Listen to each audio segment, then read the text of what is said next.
It was a wicked time in my life. It was a really scary time in my life. I had just been abused by a member of a royal family. I didn't know what could happen. And I couldn't comprehend how on the highest levels of the government and powerful people were allowing this to happen, not only allowing it to happen, but participating in it.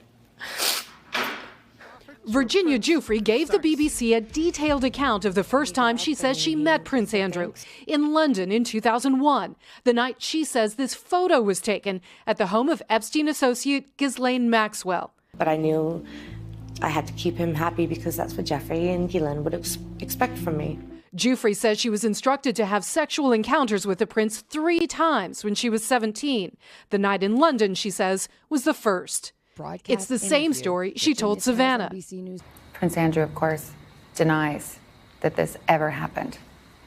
He denies that it ever happened, and he's going to keep denying that it ever happened. But he knows the truth, and I know the truth. I have no recollection of ever meeting her. In his widely criticized interview with the BBC, the Queen's second son denied ever having sex with Giuffre and said he couldn't explain the photo.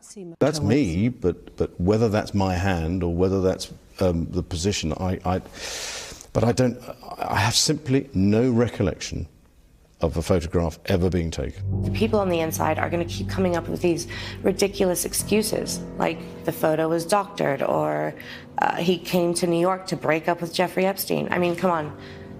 I'm calling BS on this because that's what it is. Prince Andrew admits he was friends with Jeffrey Epstein, inviting him and Ghislaine Maxwell to Ascot, to the Queen's country estate, and to Windsor for his daughter Beatrice's 18th birthday party. His disastrous BBC interview led to him stepping down from royal duties. Prince Charles reportedly pushed for that, the 71-year-old future king taking on a bigger role inside the royal family. Well, I think transition is the buzzword behind Palace Gates. There is a sense that him and his staff are preparing for the next stage. In response to the BBC's program, Buckingham Palace again emphatically denied the Duke of York had any form of sexual contact or relationship with Giuffre and did not see, witness, or suspect any behavior that led to Epstein's arrest. Giuffre's interview was taped before the prince's sit-down. This is not some sordid sex story.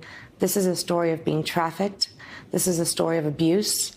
And this is a story of your guys' royalty. She's now asking the British public to help her fight this fight. So Kelly, lawyers for some of Epstein's accusers for some time now, they've been calling on Prince Andrew to talk to authorities back here in the United States. Any idea whether they're any closer to achieving that?